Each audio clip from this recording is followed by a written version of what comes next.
Buenas. Dicen que el mundo es siempre igual. ¿Cómo va eso? Para encajar, pero vos rompes el molde y eso ¿Cómo andan? los hace temblar. Tu silencio grita Un martes fuerte, más. si lo quiere escuchar, no es un Tercer juego martes de esta formación. otra forma de mirar. Hoy Y a caminar a tu lado y detrás tu manera de percibir el mundo también merece su lugar. No sos algo que cambiar, ni un error que corregir. La diferencia que llevas nos enseña a vivir. El 2 de abril estrenamos la canción A tu lado en Spotify. Cuando llegan mil preguntas, cuando todo empieza a pesar, entre dudas ¿De dónde están conectados? Comenten. parece tu verdad. Cada paso tiene tiempo, cada logro es libertad. También pongan like, suscríbanse, compartan. A caminar a Tu lado, delante y detrás, tu manera de percibir subir el mundo. merece su lugar. No sos algo que cambiar, ni un error que corregir. La diferencia Que llevas nos enseña a vivir. No hay una sola forma de ser. no hay una forma. No hay una sola ¡Vamos! La diversidad nos hace fuertes. ¡Vamos, gente! ¿De dónde están conectados? A caminar A tu lado, ninguna. sin forzar, porque el mundo es más grande cuando te deja brillar. ¡Esa!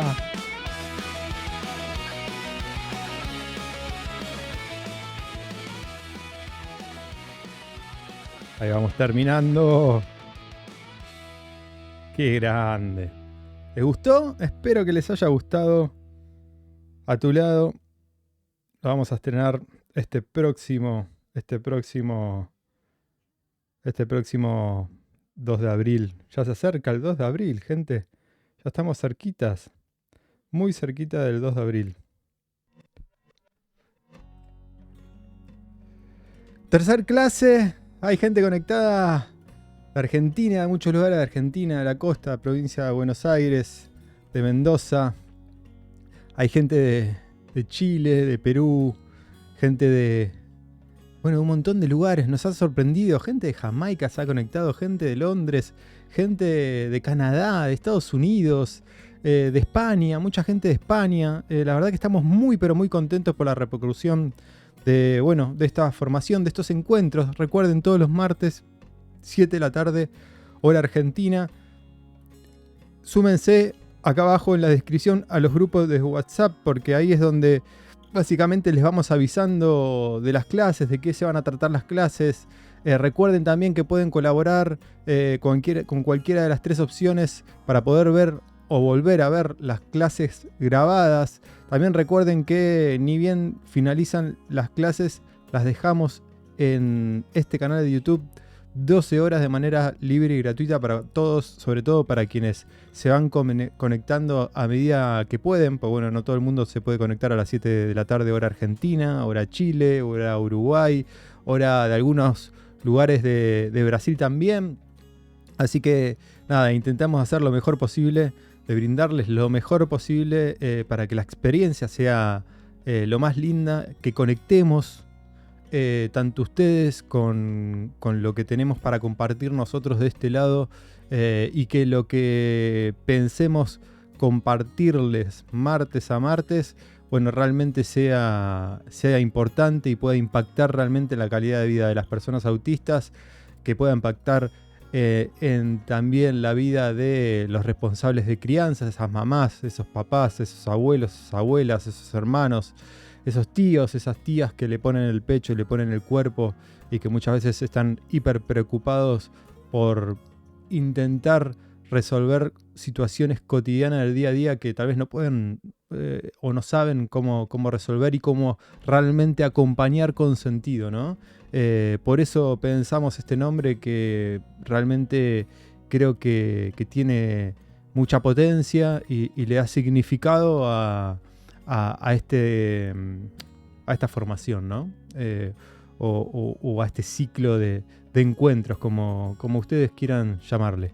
Como les dije, recuerden ponerle like al video. Con ese like seguramente nos ayudan, porque como siempre digo, si alguien está ahí buscando por el buscador de YouTube, bueno, y está buscando alguna estrategia sobre autismo o algo determinado, ¿quién se dice que tal vez el buscador de YouTube les muestre que estamos en vivo y en directo y se pueda meter a la clase y bueno, pueda aprender con todos ustedes y pueda hacer que en definitiva la comunidad sea cada vez más grande? Y esto es fundamental. No solamente ponerle like, no solamente compartir, comenten mucho, comenten sus experiencias, compártanlas e intentemos ser lo más interactivos posible dentro de las posibilidades que nos brinda la plataforma, ¿no? En eso me parece que también está súper bueno, porque bueno, todo el mundo conoce YouTube y me parece que es una plataforma muy accesible, muy amable y que puede hacer que la experiencia de todos sea lo mejor posible. Para los que de repente quieran entrar en contacto conmigo, bueno, la plataforma más amable, la red más amable para entrar en contacto siempre es Instagram. Intento contactar por TikTok, intento contestar por Facebook, pero bueno, Instagram no deja de ser una plataforma mucho más amable para interactuar. En ese sentido, acá abajo también tienen mis redes sociales, también tienen lo que es nuestra comunidad. No es solamente mis redes sociales, sino que es una comunidad donde nos intentamos acompañar. También entendiendo y comprendiendo que, bueno, a veces uno no puede contestar esa pregunta individual porque no conoce ese niño, a ese joven, no conoce la realidad de ustedes. Pero bueno, en la medida de lo posible en que uno puede compartir su conocimiento, información, publicar, y a veces si uno tiene el tiempo también de contestar los mensajes, bienvenido en ese sentido. Si tienen temas para poder proponer, bienvenido. La semana pasada, cuando terminamos la clase sobre ansiedad y estrés en personas autistas, alguien se animó ahí, a una mamá de un joven autista, se animó a escribirme y me dijo: Edu, piensen en una clase sobre autonomía. Ya la pensamos. Si leyeron el temario de las clases, saben que va a haber una clase de autonomía, de autovalimiento, de apoyos para favorecer habilidades de la vida diaria, así que estén atentos. Hoy vamos a hacer esta segunda parte. Hablamos de ansiedad y de estrés en personas autistas y nos quedó hablar de, los responsables de crianza, ¿no? Quienes asumen ese rol de crianza y de cuidado. Hablo de responsables de crianza justamente por eso, porque no solamente tiene que ver con una cuestión de cuidado, sino con otras dimensiones también de la vida de la persona que es acompañada. Pero bueno, a veces para resumir uno pone cuidador, porque se sobreentiende de qué estamos hablando, pero vamos a hablar de responsables de crianza y vamos a hablar de ese paciente oculto, ¿no? Porque muchas veces se habla del diagnóstico y de la persona acompañar con ese diagnóstico y se termina invisibilizando a otras personas alrededor de la persona autista, de ese niño, niña, joven o adulto autista, que también necesitan ser acompañadas y que también necesitan que se piense su realidad. Y por eso me parecía importante hablar en este sentido de esta temática tan importante. Voy a ver.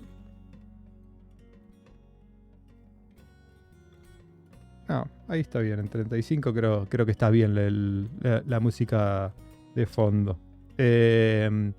Una vez terminada mi presentación o lo que yo tenga para compartirles, vamos a estar compartiendo con Mónica. Mónica es una madre de un joven autista. Ella también es autista, o sea que es mujer, autista, madre de una persona autista, y además participa de Iluminemos por el Autismo. Ya estuvimos a la cabeza de esta gran organización que fue Gerardo Gaya en la primera clase, que nos compartió todo su conocimiento, todo su recorrido, y la verdad que fue muy rico el compartir, porque creo que fue una muy buena introducción a todo este mundo y a lo que viven las familias de personas autistas, que acompañan las vidas de personas autistas. Y ella es la cabeza de esta red de apoyo a familias y personas autistas que han construido con muy buen tino y sobre todo entendiendo esta problemática o este desafío que nos presenta a veces la responsabilidad de crianza de una persona autista, ¿no? Así que vamos a ir empezando, sobre todo para ponernos en tema y para empezar a compartir como corresponde lo que, bueno, en definitiva pensé para todos ustedes, ¿no? Voy a ver. Estamos perfecto. Así que, bueno, por eso vamos a hablar de este paciente oculto, ¿no? A pensar, bueno, ¿qué pasa en la vida de esos papás y esas mamás? No solamente para que ustedes, quienes son mamás, papás, tíos, tías, abuelos y abuelas, puedan conectar con lo que tal vez yo tenga para compartirles, sino para poner un foco de atención y para poder tener herramientas, ¿no? Para decir, bueno, está muy bien todo esto que estoy afrontando, pero yo también me tengo que cuidar, ¿no? Yo también tengo que poner mis límites, también tengo que encontrar mis momentos, porque si yo no estoy bien, bueno, no voy a estar bien para acompañar a ese niño, a esa niña, a ese joven o a ese adulto autista, ¿no? Y por el otro lado también, para quienes tal vez subestiman la realidad o la crianza de niños y niñas con la condición en el espectro autista, puedan conectar con lo que realmente suceda y puedan conectar con lo que dice la evidencia científica, ¿no? O sea, los datos, las estadísticas. No es un chiste este tema, no es un chiste solamente en papás y mamás en el espectro, digamos, cuidando a sus hijos e hijas autistas, sino en muchos responsables de crianza que acompañan la vida de personas en situación de discapacidad y por el otro lado también, bueno, de quienes acompañan a personas con enfermedades crónicas o complejas. Y también para los docentes que estén conectados en este momento o profesionales de la educación y profesionales de la salud que tal vez no se hayan puesto a pensar conscientemente qué se juega ahí también, ¿no? Para que entre todos realmente nos podamos acompañar como realmente corresponde y en vez de señalar y juzgarnos, bueno, todo lo contrario, ¿no? Comprender, entendernos y abrazarnos. Yo recuerdo que hace unos 16 años empecé a trabajar en un dispositivo que se había armado para acompañar y trabajar con un joven autista con altos niveles de apoyo. Y en el dispositivo yo tomaba el rol de profesor de educación física, pero además también tomaba el rol para acompañar y brindar apoyo a ese joven en habilidades de la vida diaria. Entonces iba a su casa, llegaba a la mañana bien temprano, tipo 9 de la mañana. Él iba al centro educativo terapéutico recién a las 13 horas, ¿no? A la 1 p.m., una después del mediodía. Entonces llegaba a las 9 de la mañana, lo despertaba, Lo despertaba porque cuando lo despertaba la madre había un alto riesgo de que él la agreda y que se produzcan situaciones realmente hostiles y difíciles. Entonces llegaba, lo despertaba, con todo lo que implica que otro te despierte, ¿no?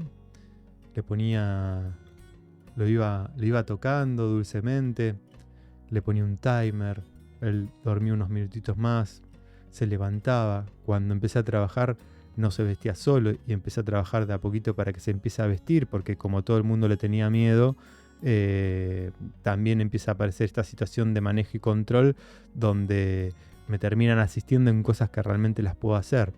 Se despertaba, se cambiaba, se aseaba, desayunábamos y bueno, nos íbamos al parque. Y una de las cuestiones que se jugaba en ese momento era, bueno, como la madre tal vez intentaba escaparse de las situaciones. Nosotros llegábamos y la madre desaparecía. Y claro, cuando uno va entendiendo la vida de esos padres y esas madres en ese tipo de situaciones, entendimos que el primer objetivo que teníamos nosotros era brindarle un pulmón, un espacio, un tiempo, un descanso, que pueda recuperar energías para poder, después de recuperar esas energías, después de estar ella bien emocionalmente y acompañarla a través de otros profesionales, desde un acompañamiento profesional hacia su salud mental y demás, nosotros teníamos que asumir eso, ¿no? Lo más fácil era decir que ese papá o esa mamá no se querían hacer cargo de la crianza de sus hijos, que no querían llevar adelante las herramientas que nosotros le queríamos brindar o las estrategias que sabíamos que nos servían. Pero no, estaban en otro momento, en otra instancia, ¿no? Y entender y comprender esto me parece que es fundamental. Es fundamental para también nosotros posicionarnos desde otro lugar y de otra manera. Sobre todo como profesionales que nos dedicamos a acompañar la vida de muchos niños, niñas, jóvenes y adultos autistas, pero también de sus familias, ¿no? Y sobre todo los que tenemos roles de liderazgo y que lideramos equipos de profesionales, mucho más. Pues somos quienes más acompañamos a esas familias. Y tenemos que leer y comprender en qué instancia está esa familia para que después de nuestra intervención, bueno, pueda realmente brindar lo mejor para mejorar la calidad de vida de su hijo o su hija. Entonces, en ese sentido, hablamos de un paciente oculto, ¿no? No me gusta hablar mucho de paciente, ¿no? Porque paciente me viene a paciencia. Y la paciencia tiene que ver con tener paciencia, estar estático. Y nosotros queremos todo lo contrario, ¿no? Que se movilicen. Queremos movilizar a la persona autista para que sea lo más autónoma posible, para que se pueda autodeterminar y para que se pueda autovaler por sí misma. Pero también queremos movilizar a esa mamá y a ese papá, que se empoderen para poder luchar por los derechos de sus hijos, que se empoderen para poder decir y poner un límite y exigir entrenamiento y que los profesionales realmente le den las estrategias y las herramientas que necesitan y que no se encierran en un consultorio a trabajar solamente con sus hijos, sino que también trabajen con ustedes para poder tener mayores habilidades. Y ahí se pone en juego también, bueno, dos paradigmas totalmente distintos de intervención, ¿no? Una que solamente se basa en el diagnóstico y se basa en trabajar en la persona con ese diagnóstico, con esas intervenciones de mucha índole, que sigue habiendo en muchos lugares de Latinoamérica y en muchos lugares del mundo, ¿no? Donde las personas, o sea, son intervenidas o hacen terapias y se trabaja poco con las familias. Y después tenemos otra forma de poder intervenir y pensar las intervenciones que tienen que ver con lo ecológico, ¿no? Con lo que pasa alrededor de ese niño, niña, joven o adulto autista. Lo que pasa alrededor, las personas que están alrededor, que son tan o cuán más importante que intervenir con la persona, porque son con quienes se va a corregular, ¿no? Con quienes se va a coimplicar. Por eso siempre decimos que no es el contexto. Al contrario, que no es la persona autista, somos nosotros. El contexto, ¿no? Entonces, pensando estos dos tipos de modelos, ¿no? Y en ese paradigma tradicional donde se trabaja sobre la persona, se psicoeduca solamente a la persona, donde también hay jerarquías, ¿no? Está el paciente, está la familia, está el profesional, está el médico de cabecera, ¿no? Y la persona más importante de todas es el médico de cabecera. En un paradigma más actual, bueno, cada uno de esos actores tiene roles. Y esos roles no implican ser más importantes que otros, sino que todos estamos en una misma línea horizontal y todos tenemos algo que aportar. Obviamente que todos tenemos distintos roles, pero tener distintos roles no implica tener una superioridad frente a otros, ¿no? Este concepto que siempre hablo de la presunción de capacidad frente a la persona autista, a las familias, al docente, al profesor de educación física, al de natación, al peluquero, al del supermercado, al profesional de la salud, al psiquiatra, al neurólogo, al pediatra del desarrollo. Entonces, pensando en estos dos paradigmas, bueno, también nos posicionamos desde dónde vamos a pensar todas las clases que están llevadas adelante en esta formación. Desde qué paradigma nos vamos a parar para pensar distintas intervenciones con distintos profesionales de la salud y la educación. Y me parece como súper importante, porque también es situarnos la prevalencia, ¿no?, que hay. La prevalencia que hay y los índices tan altos que hay de personas autistas, el porcentaje de personas en situación de discapacidad que hay, que no es lo mismo, y no por tener autismo no tenés discapacidad. La discapacidad es una situación, ¿no? Y esto me parece importante aclararlo. También la limitante está en el contexto, ¿no? ¿En qué situación? Bueno, en la situación de que yo, con mis características personales y puntuales, que esas características sí me reducen la salud, puede ser un accidente, puede ser una situación congénita, una malformación o un diagnóstico que me reducen la salud. Pero cuando yo entro en contacto con un contexto social, cuando quiero participar de un contexto social y ese contexto social no me contempla, no me da los apoyos, no me da accesibilidad, no me da los recursos que yo necesito para equiparar mis oportunidades, en este caso mis anteojos, entro en situación de discapacidad. Una persona autista puede no estar en situación de discapacidad si el contexto le contempla y puede ejercer sus derechos. Pero se entiende y sabemos que, bueno, los índices son realmente altos. Más del 10% de la población mundial está en situación de discapacidad, ¿no? Y en ese sentido, bueno, cuando nos presentamos a enfermedades crónicas, a el envejecimiento, ¿no? Y los adultos mayores, o a la diversidad funcional, a cuestiones de salud mental, bueno, aparece un aumento en esa dependencia. Y en ese sentido,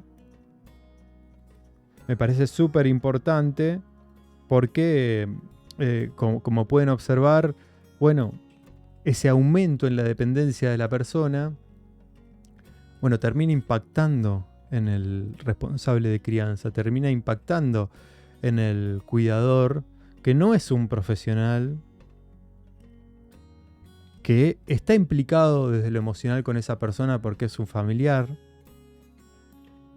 y que termina siendo el soporte principal porque es el que está la mayor cantidad de horas con esa persona, ¿no? Sabemos que muchas papás y muchas mamás de personas autistas dejan de trabajar o tienen que buscar trabajos más flexibles para poder llevar a sus hijos a las escuelas, para poder llevar a sus hijos a las terapias, para poder cuidarlos y asistirlos. Y eso termina provocando una desigualdad social. Eso termina provocando que muchas veces papá o mamá terminen relegando mayores ingresos para dedicarse a mí. Entonces, si un responsable de crianza, si en una familia hay un niño, un joven o un adulto autista dependiente, bueno, esa familia también está en desigualdad social porque el recurso económico muchas veces es menor, ¿no? O al contrario, muchas veces hay que trabajar más dependiendo del país para pagar las terapias, para pagar el colegio de educación especial, un centro especializado, etcétera, etcétera. Entonces, ¿cuál es ese perfil de ese responsable de crianza primario, digo, el más cercano de todo? El 90% de las mujeres son las que asumen el cuidado de esas personas autistas. Hay un sesgo de género. Digo, con esto no estoy yendo en contra de muchos papás que también le ponen el pecho, que también se hacen cargo de la crianza, que también se hacen cargo de los cuidados de sus hijos e hijas autistas. Pero la realidad es que el mayor porcentaje son mujeres. Y uno lo puede ver en todos los lugares. Ni hablar que si nos vamos y extendemos ese cuidado, o sea, las trabajadoras que asumen roles de cuidado, maestras, psicopedagogas, psicólogas, fonoaudiólogas, terapistas ocupacionales, mujeres. La mayoría entre 35 y 45 años. Está creciendo, el porcentaje es muy alto de esa crianza monomarental, si lo pensamos desde el lugar de la mujer, y monoparental, si lo pensamos desde el lugar del hombre. Y el 70% son personas que han accedido a niveles de educación muchas veces hasta universitaria, ¿no? Y eso en general también hay toda una carga cognitiva importante por asumir esos roles de coterapeuta. Yo siempre digo que a donde no llega un terapeuta hay una familia, una mamá y un papá que está buscando por las redes asumir ese rol.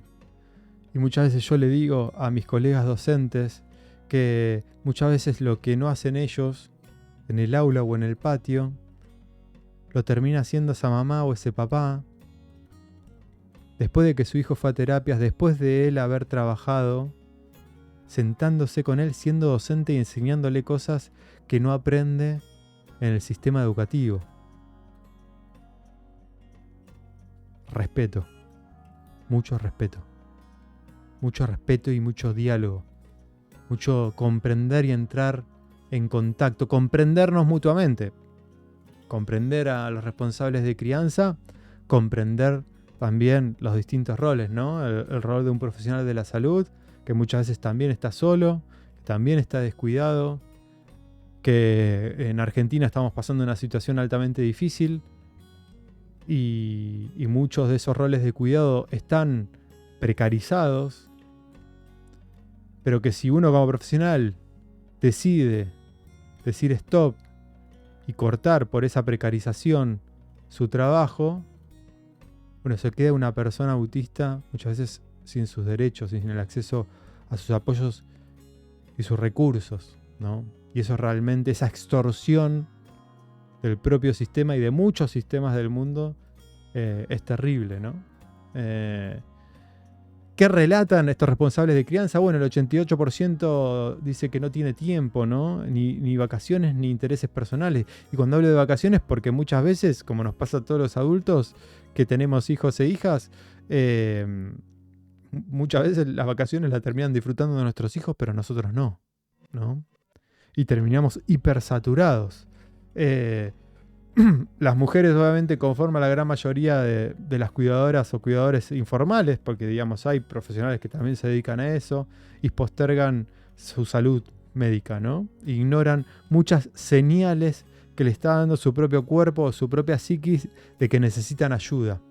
Todo para poner el cuerpo y la mente para ver cómo hacen para mejorarle la calidad de vida a su hijo o su hija, en este caso en el espectro autista.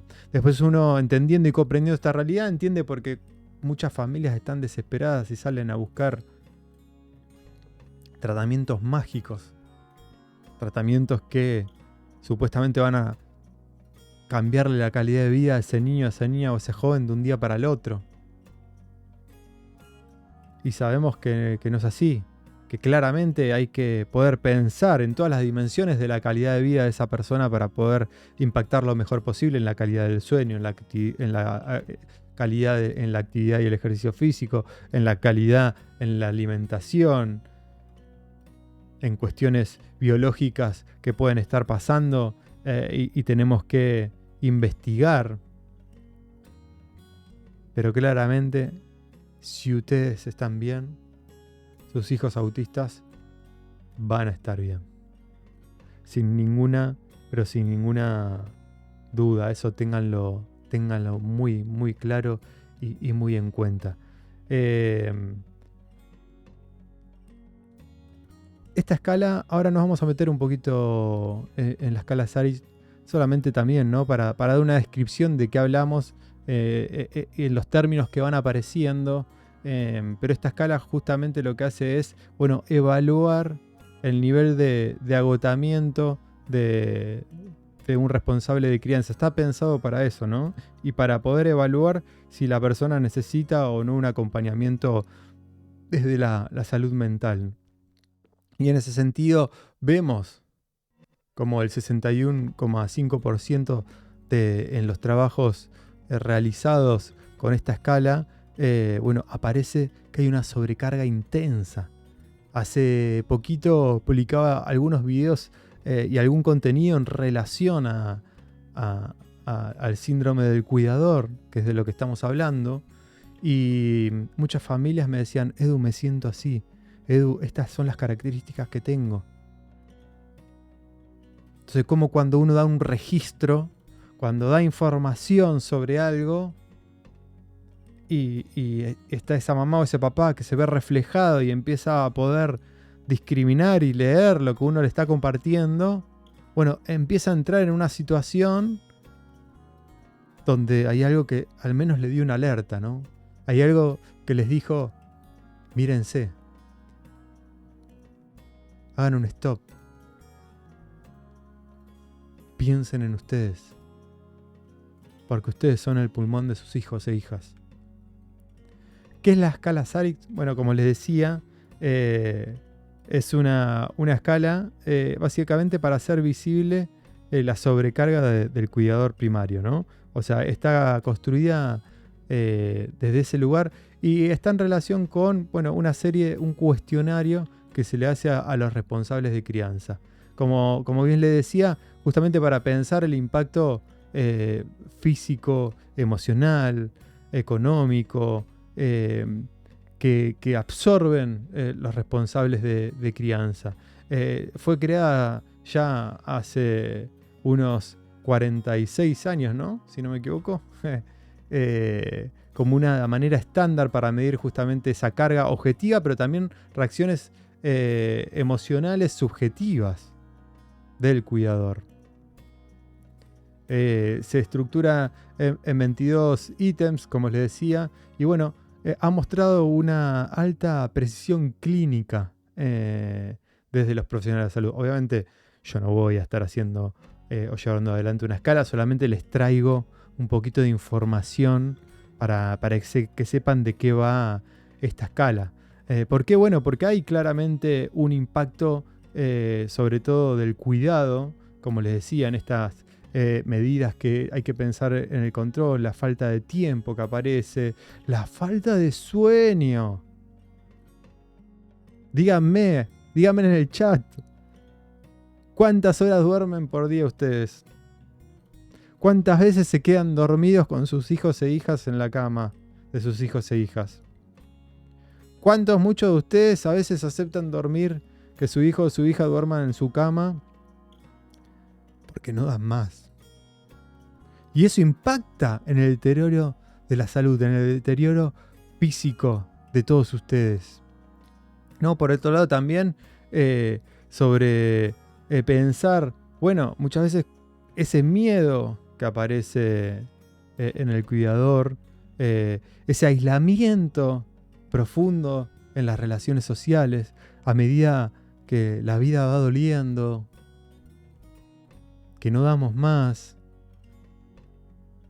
que los que están alrededor nuestro no comprenden y no terminan de entender de qué va nuestra vida y qué es lo que sucede en el día a día, bueno, aparece también esa afectación en las relaciones sociales.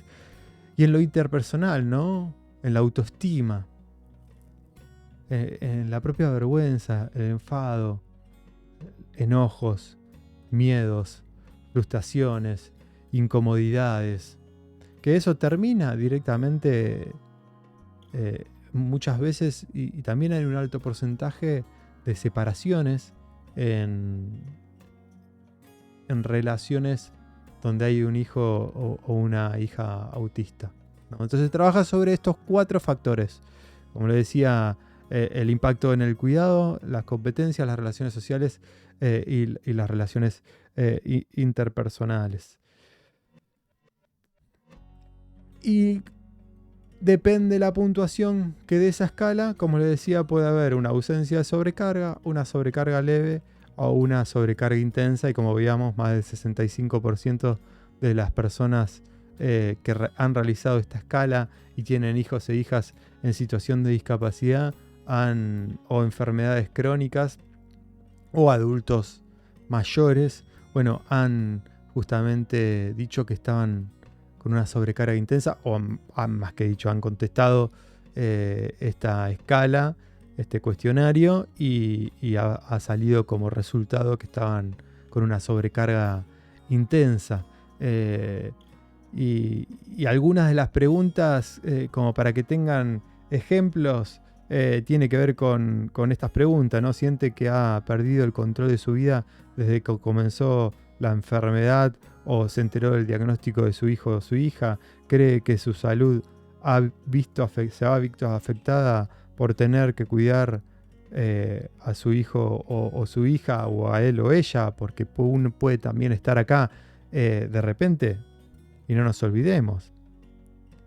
Puede haber algún hermano o alguna hermana con un adulto al cuidado de algún adulto autista. Ojo, se siente agobiado cuando tiene que estar junto al familiar. Bueno, son algunas de las preguntas que hace esta escala, y por eso me parece como muy importante. Ay, perdón. Me parece muy, pero muy importante tener en cuenta esto. Voy a ver si vuelvo. A ver si vuelvo a la... Ahí está, ahí no sonó. No, como les decía, por eso es muy importante pensar quién cuida al que cuida, ¿no? No descuidar al que cuida. Y por eso es muy importante la psicoeducación, también a las familias continuas, construir, ya vamos a hablar de estas redes de apoyo, o acercarnos, buscar, investigar sobre redes de apoyo y espacios de respiro, ¿no?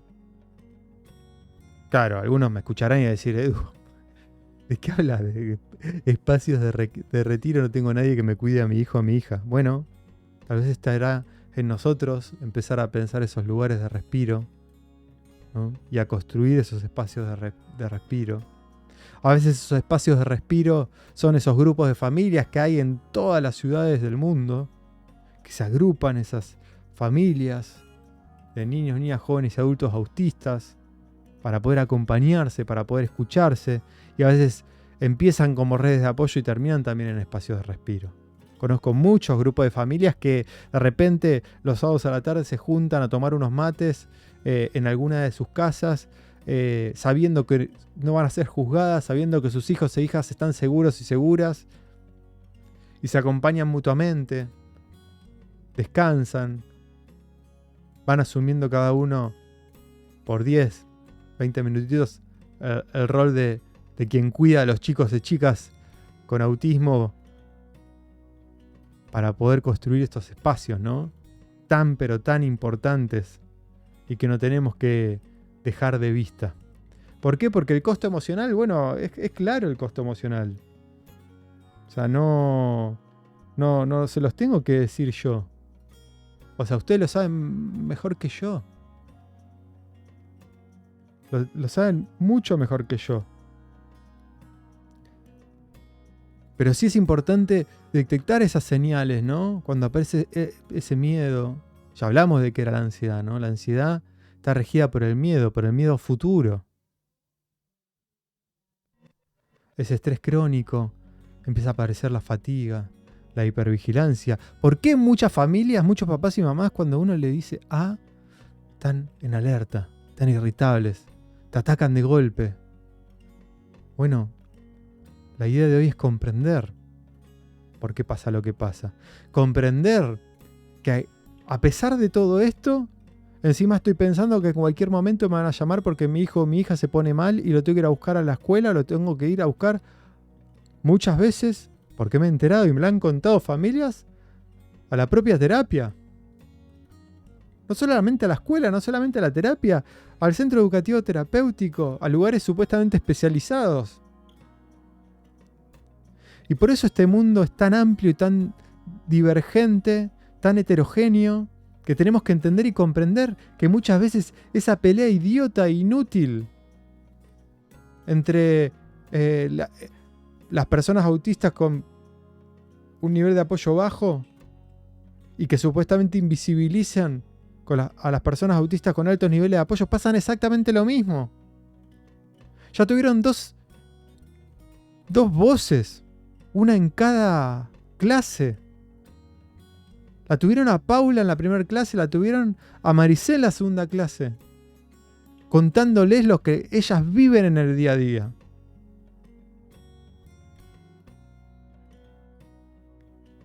Y lo duro que es.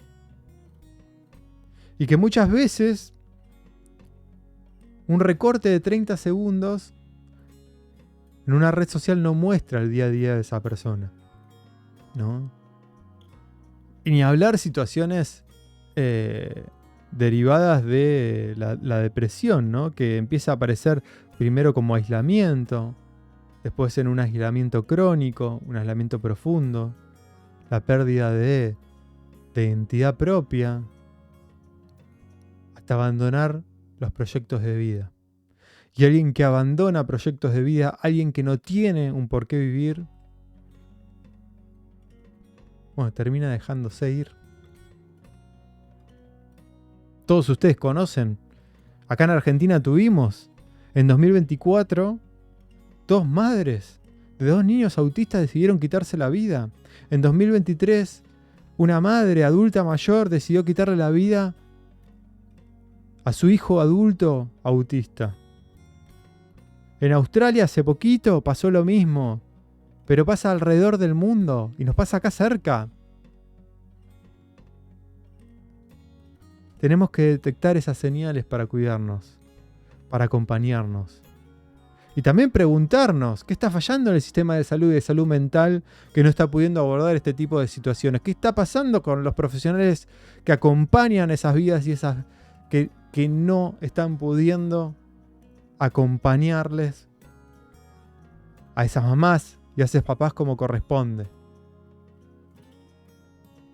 ¿En qué estamos fallando nosotros como profesionales para mejorar esta calidad de vida? Porque claramente se vuelve un círculo vicioso.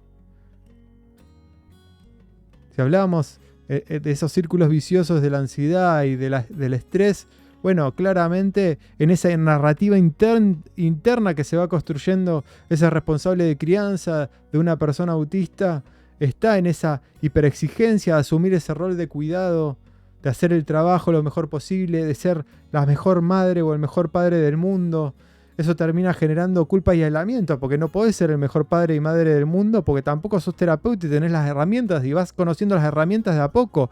Y aunque accedas a información y conocimiento a través de las redes sociales, no es lo mismo que haya un otro que te vaya entrenando y te vaya diciendo hacia dónde, ¿no? La semana pasada una mamá de un joven autista, ella también autista, me pregunta si yo era autista. Y le digo que no, y se sorprende. Y le digo, ¿por qué te sorprendes? Por cómo nos entendés, por cómo nos comprendés, por cómo pones en palabra cosas que vivimos en el día a día. Y muchas veces, o sea, claro, a mí me subestima, a veces porque no se me conoce, a veces no se conoce mi trayectoria, pero no solamente porque hace 20 años que me dedico a trabajar con personas autistas, con todos los niveles de apoyo, de niños de 2 años hasta adultos. Porque los años tampoco hacen la diferencia, uno puede estar 20 años haciendo lo mismo. Pero considero que en estos 20 años, bueno, no solamente me he formado, no solamente he trabajado con muchísimas personas autistas, sino que he construido equipos de trabajo que también he acompañado, que acompaño a familias, que conozco distintas realidades, que viajar formando y acompañando muchas de esas vidas en un montón de lugares de Argentina, en un montón de pueblitos de Argentina, en un montón de lugares de Latinoamérica, bueno, te dan una posibilidad y una apertura a poder comprender cada realidad de distintos lugares, de distintas maneras.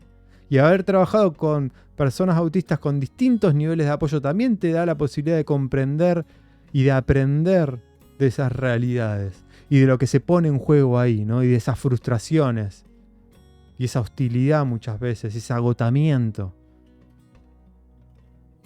Pero esa culpa y ese aislamiento y muchas veces ese querer ser los mejor para mi hijo y mi hija, cuando a veces es mejor decir no puedo y pedir ayuda, termina impactando en tu identidad y termina perpetuando esa tragedia, ¿no? Esa sensación subjetiva de que la situación es inmodificable, de que no puede cambiar. Porque encima, cuando uno habla con un papá, una mamá, una persona autista, cuando te comenta de su hijo o su hija, muchas veces preocupado, te lo describe como si fuera la situación más compleja del mundo, la situación más hostil del mundo, porque es lo que están viviendo ellos y ellas, y tal vez no conocen otras realidades. Y uno que conoce distintas realidades, tiene la fe y tiene la certeza de que su realidad puede cambiar, ¿no? En la medida que podamos trabajar sobre los apoyos y en la medida que podamos saber cómo acompañar. En la medida que construyamos esas redes de apoyo, porque muchas veces el Estado está ausente y están esas familias que se acompañan porque no está el Estado, porque no hay profesionales de la salud y porque solamente se tienen a ellas. Entonces esa sobrecarga, ¿no?, de demandas que terminan impactando de manera negativa, que terminan justamente tirando la balanza para que la gran mayoría de los responsables de crianza, bueno, sufran este síndrome del cuidador, ¿no? Y lo que termina, en definitiva, pesando, bueno, tiene que ver con esas redes, no solamente de apoyo profesional o comunitario, sino también familiar. Muchos abuelos y abuelas están hoy acá conectados, hay muchos abuelos y abuelas que viajan kilómetros. Ojalá que estés ahí, esa abuela de Tijuana, que viajó a Ensenada el año pasado, haciendo 200 kilómetros, para ver si escuchaba un argentino, un profe de educación física, y a ver si le podía dar algunas herramientas. También para agradecerle por su contenido en redes sociales. Qué lindo abrazo, qué emocionante. Que posteriormente, en noviembre, después viajó a DF para intentar seguir dándole herramientas a su nieto, ¿no?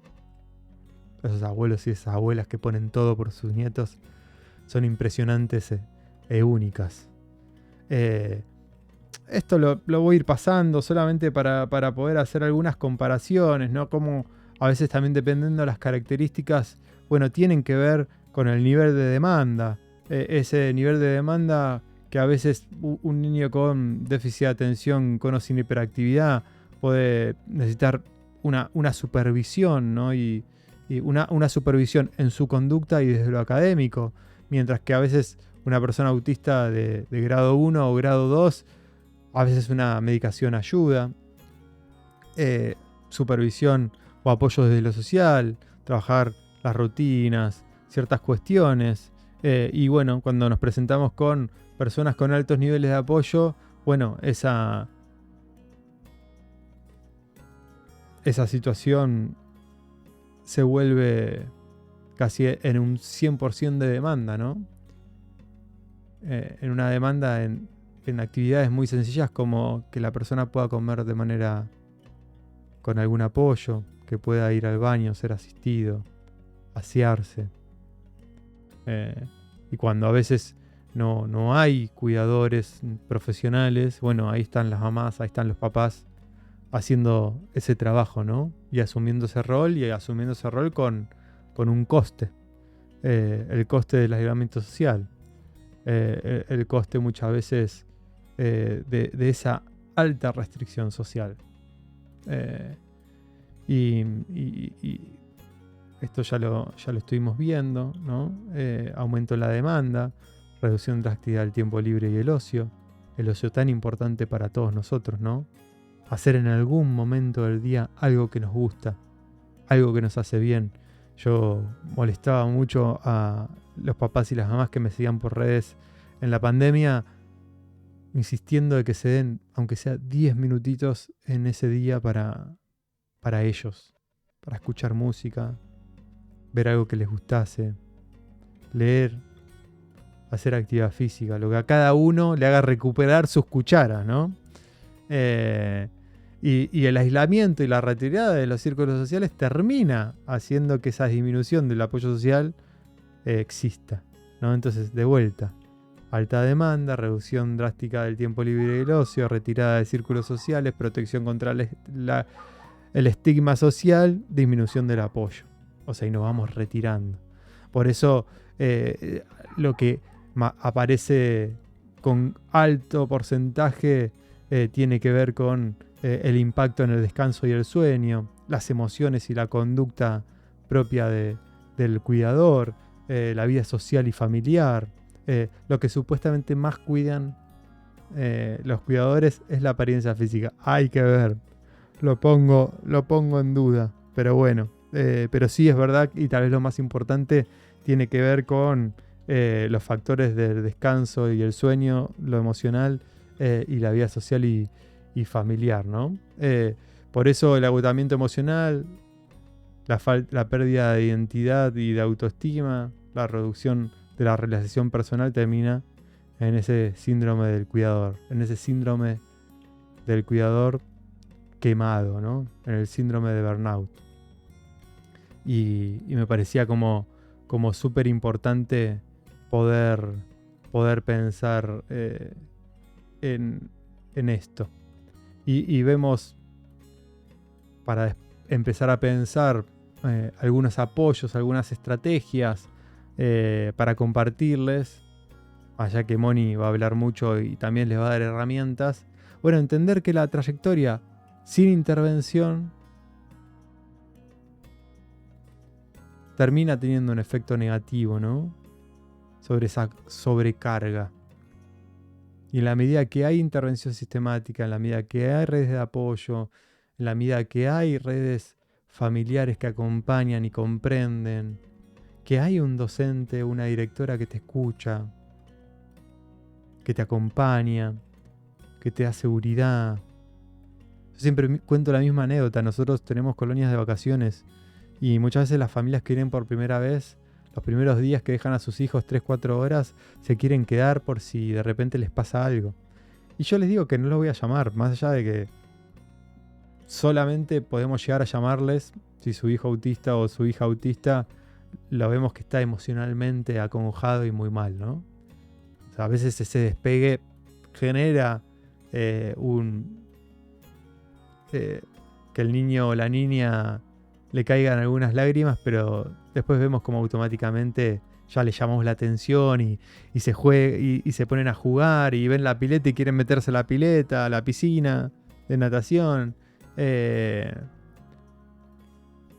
Y ese papá o esa mamá se quedan igual esas 3-4 horas. Hasta que ven que realmente no lo llamamos.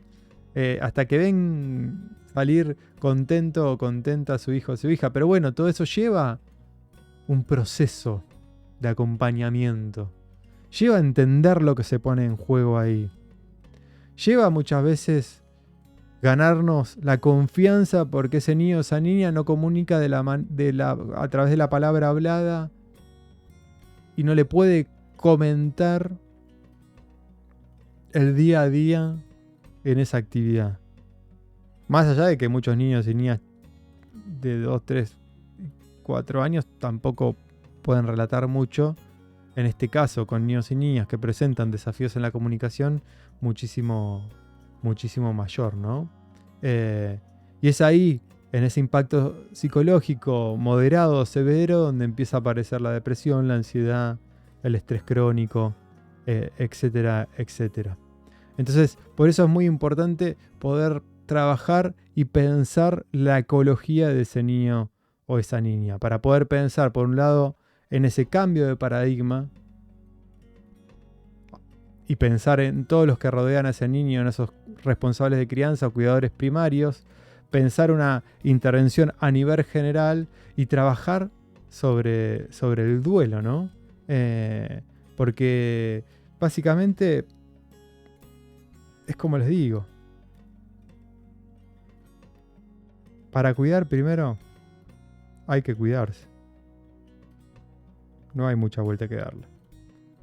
Es así. Y en ese sentido tenemos que ser muy, muy conscientes de eso.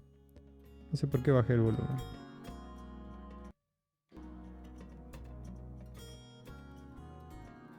Ahora sí. Para cuidar, primero hay que cuidarse. Por eso entender y comprender este camino de resiliencia, estas 4 fases, es fundamental, ¿no? Primero, que claramente hay un choque, que después aparece un sobreesfuerzo, pero es ahí en ese sobreesfuerzo donde nosotros como profesionales tenemos que trabajar para poder reorganizar a ese papá o esa mamá y que empiecen a aceptar limitaciones, que busquen activamente redes de apoyo. Les dejamos a quienes colaboraron un documento de los primeros 100 días donde habla sobre esto, sobre estas etapas, donde da muchas estrategias. Les recomiendo acceder al material y leerlo en la medida que puedan, porque realmente es muy importante, porque uno puede quedarse en ese choque o uno puede quedarse en esa etapa de sobreesfuerzo y pueden haber pasado años y no trabajar sobre la reorganización y la resolución, ¿no? Hay muchos de ustedes que probablemente están en esta etapa de sobreesfuerzo o en esta etapa de choque. Digo, el duelo tiene que ver con cada uno y puede durar años. Entonces, si pueden, accedan a ese material, porque es sumamente importante y les va a dar muchas herramientas para organizar su vida, ¿no? En la medida de las herramientas que tenga cada uno en su comunidad y en su círculo íntimo. Y por eso poder trabajar sobre reconocer los límites, ¿no? Aceptar que no se puede controlar todo. Que es verdad. La realidad es que siempre está ese qué va a pasar mañana, ¿no? Ese miedo. Que no está mal si ese miedo no te paraliza y si ese miedo lo que hace es que vos hoy trabajes para que mañana tu hijo o tu hija autista tenga los recursos y las herramientas que necesita para tener la vida lo más autónoma posible, para que se pueda autodeterminar y para que se pueda autovaler por sí mismo, ¿no? Y para eso es muy importante no solamente reconocer los límites, sino neutralizar la culpa, ¿no? La culpa de que no tenés por qué estar en todo. Que tenés que aprender a delegar. Que tenés que aprender a confiar en otros y otras. Y eso también me parece sumamente importante porque hoy con las redes sociales a veces suceden casos en Tailandia o como pasó hace muy poco en Australia y nos crea una percepción de que está pasando al lado nuestro. Y nos crea una sensación de inseguridad cuando está pasando tal vez en otro país con otro tipo de seguridad o inseguridad, con otro tipo de políticas públicas. Por eso yo en redes sociales no comparto muchos de los casos que aparecen de abuso, sobre todo fuera de la Argentina. Porque nos cargamos negativamente y parte de las barreras importantes para la autonomía de las personas autistas es la sobreprotección. Entendible, pero trabajemos para neutralizar esa sobreprotección, para neutralizar esa culpa, poder confiar y delegar en otros. Porque si yo confío, también le traslado esa seguridad a mi hijo o mi hija. Si yo no confío, le traslado esa inseguridad, ¿no? Y entender que también te tenés que proteger vos, que también tenés que tener tu espacio, que también tenés que tener y trabajar sobre las cosas que te gustan, que también tenés que tener vínculos sociales y no dejar de ver a tus amigos y tus amigas, ¿no? Poder trabajar sobre estas 3 pautas que nos hacen bien a nuestra psiquis es fundamental. Por el otro lado, desde la intervención en el cuerpo, ¿no? Cuerpo y mente. Trabajar sobre la higiene de nuestro sueño. Porque el descanso es tan importante para nuestra vida como el entrenamiento. Poder hacer un registro, esto que decía Maricé la clase pasada, ¿no? Un registro corporal para saber si estoy fatigado o si no. Cuán cansado estoy, cuán contracturado estoy. Recuerdo cuando hace unos años hacía tratamiento cognitivo-conductual, la psicóloga me hacíamos un escaneo corporal. Y en ese momento, cuando lo empecé a hacer, terminaba tan pero tan cansado que después no podía recuperarme durante todo el día porque me terminé dando cuenta que vivía tan contracturado que cuando me relajaba era una sensación a la cual yo no estaba acostumbrado. Entonces, el descanso y el sueño.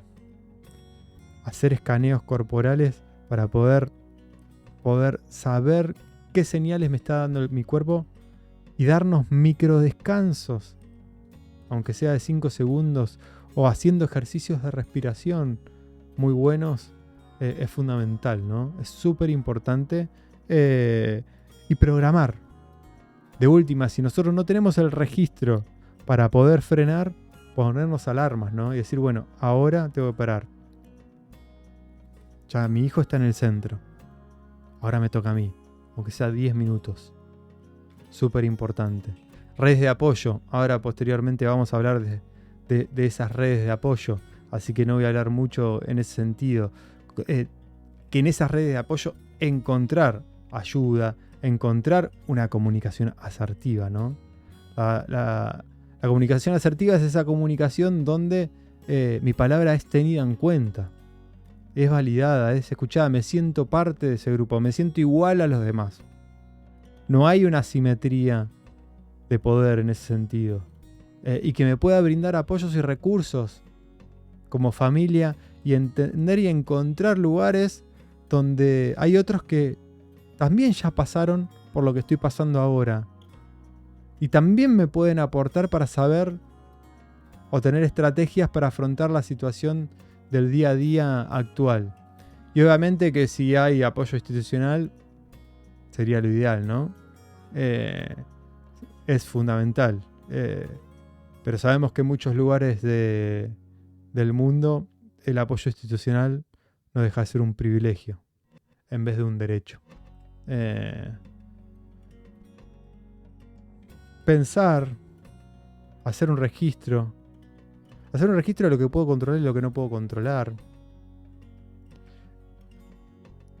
Les voy a dejar varias de estas estrategias como para poder pensarlo por el grupo de WhatsApp. Les voy a compartir este PDF puntualmente a todos ustedes. Así que, como les dije, en la descripción dejé el enlace a la comunidad de WhatsApp que tenemos. Y ahí les voy a compartir este material mañana. Obviamente, cuando terminemos va a ser tarde, no termina cansado y también tiene una vida.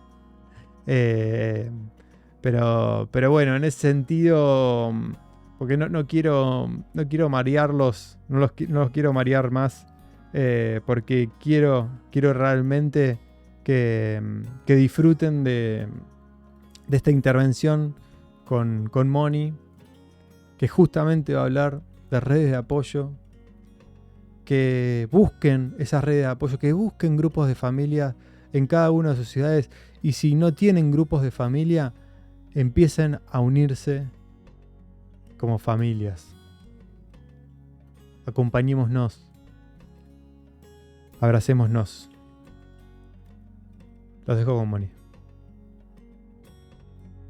Hola, ¿qué tal? ¿Cómo están? Esperamos se encuentren muy bien y pues nada, el día de hoy pues vamos a platicar un poco sobre la importancia de las redes de apoyo. ¿Qué tan importante es tener yo algo que me sostenga, un grupo al cual pertenecer, alguien que pasa por lo mismo que yo paso, alguien que pueda entenderme en esas cosas en las que pues muchos no me comprenden, en donde no me siento del todo comprendido, del todo acompañado?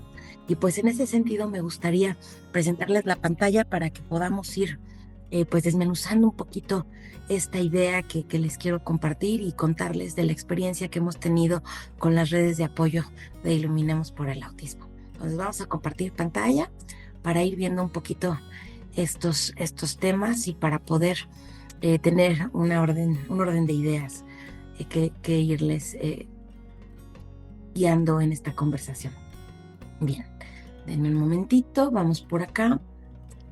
Y bueno, justo es esta idea de tener redes de apoyo, grupos de acompañamiento, que nos den una mirada diferente, que nos vayan anticipando lo que podemos encontrar en el día a día de las personas con autismo y otras neurodivergencias o discapacidades. Y bueno, pues sean bienvenidos. La plática formalmente se llama Redes y Grupos de Apoyo, claves para el acompañamiento. Y bueno, me gustaría empezar contándoles lo que para mí fue muy relevante, entender que no vamos solos en este camino, ¿no? Y que había muchas cosas que aprender y muchas cosas que ir compartiendo con otros. En ese sentido me encanta y me fascina una frase de Tío Peters donde él nos dice que el futuro de las personas con autismo dependerá en gran medida del nivel de información y motivación de sus padres. Y esa es la idea, tratar de explorar un poquito cómo obtener esa información, pero sobre todo esa motivación, saber y buscar que esa motivación, pues a veces, por más amor que tengamos, el reto del acompañamiento del día a día y de lo cotidiano, se nos agota un poquito, ¿no? Y necesitamos motivación externa que también llegue, donde haya alguien que está viviendo y pasando por estas mismas situaciones, que vive y convive de cerca con una condición como es el autismo y otras neurodivergencias, ¿no? Y en ese sentido, pues vamos a tratar de ir viendo quién, cuándo, cómo, dónde, con quién me reúno, para qué me reúno, haciendo esta red de apoyo, buscando estos grupos de contención y acompañamiento. Y bueno, obviamente en este proceso pues vamos entendiendo que las metas no son lineales, que a veces para llegar a ese lugar, ese momento, esa situación que queremos vivir, pues hay muchos caminos, hay que ir de poco a poco. A veces nos cansamos, a veces estamos a punto de rendirnos, a veces los caminos nos cuestan un poquito más, y cuando encontramos que algo nos gusta, que algo podemos ir guiando de ese proceso, pues vamos dándole otro sentido y llegamos a esa meta de una manera muy distinta. Pero llegamos con aprendizajes, con muchos, y con muchas vueltas y muchas respuestas ganadas también. Eso creo que es importante mencionarlo. Y bueno, algo importante es pensar en que a ese lugar hacia donde vamos, en ese desarrollo de vida, en ese camino, pues importa el destino, pero también importa más la compañía, ¿no? Algunos filósofos sabios lo han dicho de diferentes maneras, y justo se trata de esto, de pensar y de saber con claridad que aquello que solo o sola no puedo, en red se puede conseguir, ¿no? Alguien me va a aportar su experiencia, otros me pueden compartir un recurso, algunos solamente me van a dar ánimos, pero poco a poco podemos construir algo y podemos tener esa red, ese acompañamiento que nos sostenga, que nos dé soporte en el día a día. ¿Y por qué es importante hablarlo en temas de autismo y de neurodivergencias? Porque obviamente el diagnóstico nos deja con un montón de dudas, nos deja con un montón de incertidumbre, nos deja con un camino abierto y que muchas veces no nos dice hacia dónde va. Y ese camino no termina con el diagnóstico, empieza ahí. Y ahí hay un ciclo de vida, un momento, una experiencia vital valiosa que vale la pena acompañar, pero que si la acompañamos de otros, de otras experiencias, pues la vida, el camino, pues es más rico, es más duradero, es más, tiene más alternativas, encontramos caminos, encontramos claves para recorrerlos, encontramos un camino no en solitario, encontramos alternativas, ¿sale? Y bueno, en ese sentido me gustaría hablar un poquito del ciclo vital, ¿no? Decir con toda claridad que las personas autistas no están en otro mundo, no están en una realidad alterna. El autismo, esa persona que lo vive y lo convive y su familia está en este mundo, en el de todos. Y pasa por muchas situaciones y necesidades que pueden presentarse o no en el curso, en el ciclo de vida, en el curso vital de cualquier persona, ¿no? Y bueno, ahí no se trata de querer hacer todo y de querer entender todo de un día para otro. Le apostamos mucho a ese poquito a poquito que podemos hacer cada día para ir construyendo esa vida, ese acompañamiento, esas herramientas que me van a ayudar a acompañar esa otra vida que como padres, madres o cuidadores tenemos en acompañamiento, en disfrute, en día a día, ¿no? Y bueno, en ese sentido podemos, si nosotros vamos haciendo estas herramientas y construyéndonos como acompañantes, como personas muy conscientes de este proceso, también vamos a poder enseñar a este otro ser humano, esta otra persona, a crecer desde ese lugar, ¿no? Recordemos mucho que muchas veces nuestros hijos y las personas con las que nos rodeamos no hacen lo que les decimos, van a hacer aquello que están viendo, van a ser aquellas prácticas cotidianas en las que nosotros estamos poniendo ejemplo. Si mi hijo me ve triste, deprimida y veo de mala manera una condición como es el autismo, él se va a cuestionar a sí mismo, ella se van a cuestionar a sí mismos y no se van a vivir en plenitud. Por eso la importancia de que tengamos redes de apoyo que nos ayuden a tener una forma diferente de vivir y convivir, a buscarlos como sí, a reconocer nuestros recursos emocionales, intelectuales, de tiempo, de familia, aquellos que tengamos, cada quien va a tener recursos diferentes. Yo siempre insisto que el tema de acompañar el autismo es un tema de recursos, y no me refiero solo a recursos económicos, que desde luego son necesarios. Me refiero sobre todo a recursos humanos, a recursos de aprendizaje, de conocimientos, de otros humanos que nos acompañan en ese proceso. Y bueno, en ese sentido, pues existen redes de apoyo de diversa índole, ¿no? Algunas van a ser familiares, algunos van a construirse con amigos, algunos se van a construir incluso con nuestros terapeutas, con los maestros que nos acompañan en la escuela, con otras personas que de alguna manera ya estaban en este mundo y en este proceso de acompañar el autismo y convivirlo. Y bueno, en ese sentido, pues me gustaría hablar un poquito, para ir por este ciclo de la vida, hablar del diagnóstico, hablar de que no es lo mismo tener un tamizaje, un diagnóstico, que una buena evaluación diagnóstica. Cuando llegue el diagnóstico también tenemos que estar atentos a esas coocurrencias o comorbilidades, a temas genéticos, a temas de atención médica y medicación responsable, y siempre estar pensando en buenas prácticas, ¿no? Me regreso en este punto del tamizaje. Pues el tamizaje me va a dar, aquí en México seguimos teniendo de repente muchos retos, ¿no? Nadie quiere hacer tamizaje porque sienten que tampoco, porque eso es un diagnóstico, y no es cierto. El tamizaje lo podemos hacer tú, yo, cualquier persona, un enfermero o enfermera del desarrollo, allá donde no hay sistemas de salud robustos que lo puedan hacer. Y el tamizaje solamente están disponibles algunas pruebas para poder hacer tamizaje en internet de diferentes características, y lo podemos hacer cualquiera para saber si hay algo, si hay un foquito rojo que me diga que hay posibilidades de tener algún tema con el neurodesarrollo, pero no sustituye al diagnóstico. Un diagnóstico pues sería tener la posibilidad de que un especialista en el tema evalúe, valore, etcétera, a la persona, las personas que le acompañan, que le rodean, en el caso de los niños menores de edad o personas con grandes necesidades de apoyo en un nivel 3, pues que lo puedan estar acompañando y que tomen decisiones junto con ellos, ¿no? En el caso de los adultos autistas, pues también muchas veces pasaron sin diagnóstico por la vida, y pues requiere también tener informantes. Aquellas personas que han vivido y convivido con ellos también pueden aportar mucho este diagnóstico. Lamentablemente a veces hay malas prácticas en el diagnóstico, y un neurólogo, un psiquiatra, etcétera, observa al niño, lo ve un ratito, 20 minutos, 15, le pregunta 3, 4, 20 cosas a la mamá en 15 minutos, y determina que efectivamente tiene autismo o tiene alguna condición del neurodesarrollo. A veces hasta se van con doble diagnóstico en una sola sesión, ¿no? Autismo más TDAH, 1 o 2 medicamentos, llévelo a la escuela, llévelo a terapia de lenguaje y nos vemos en 3 o 6 meses, ¿no?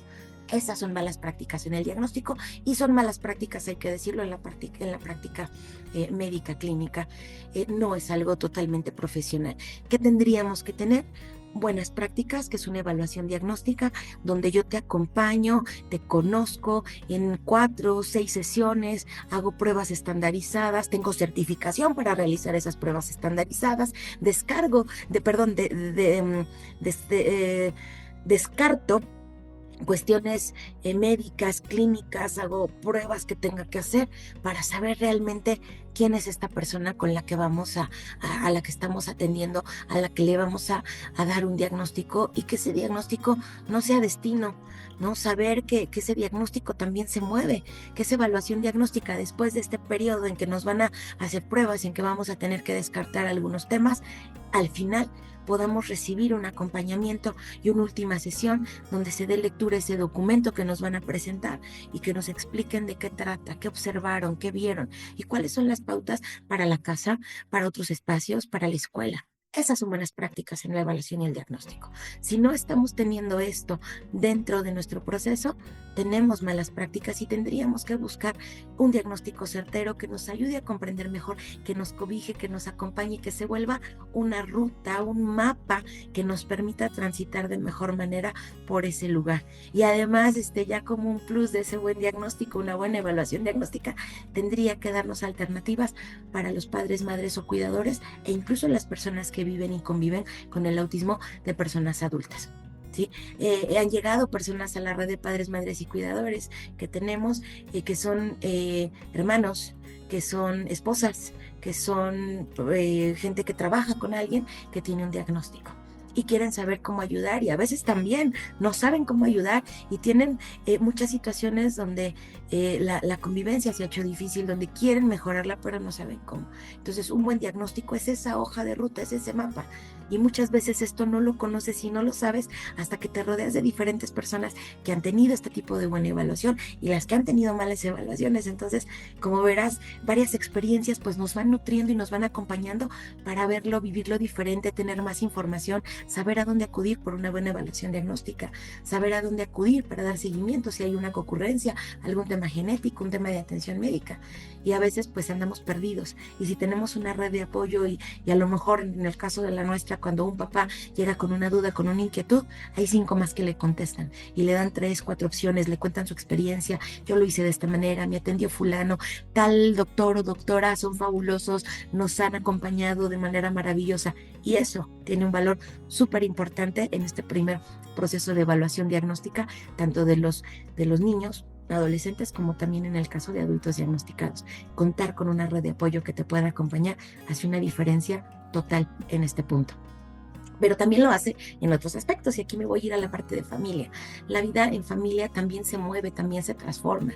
Y los abuelos muchas veces están apoyando, los hermanos viven la condición de alguna manera, que los hermanos también tengan espacios de pertenencia propios, espacios de pertenencia con otros hermanos que también tienen hermanos con alguna condición o alguna neurodivergencia, e incluso alguna discapacidad. Eso también enriquece la vida familiar y nos va generando redes de apoyo. Muchas de nuestras actividades pues son eso, es irnos en familia a un museo, a un picnic, un curso de verano, convivir, hablar de lo que nos pasa, hablar de otras cosas también, hablar también de temas triviales, ¿no? Que hermanos se encuentran con otros hermanos.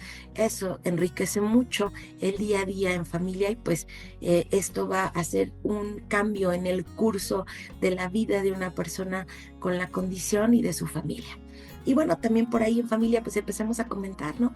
Hay temas legales de guardia y custodia, a veces la familia cambia, sufre cambios, sufre rupturas. Ahí tendríamos que tener también claridad en un testamento, en los temas legales, en quién cuida cuando los padres faltan, qué estamos construyendo en familia, qué redes de apoyo tenemos para cuando los padres faltan, quién puede dar un soporte vital, quién puede acompañar, quién puede tener ese gusto por hacerlo, porque no se trata de que se haga porque no hay de otra, se trata porque te viví y te conviví durante mucho tiempo en mi vida, eres parte de mi vida, y entonces cuando tus padres no están, puedo acompañarte, puedo cuidarte, puedo escucharte, independientemente del nivel de apoyo que tengas. Entonces, como verá, pues va cobrando un montón de sentido esta parte de tener redes de apoyo a diferentes niveles, institucionales, familiares, personales, de especialistas, irlos construyendo.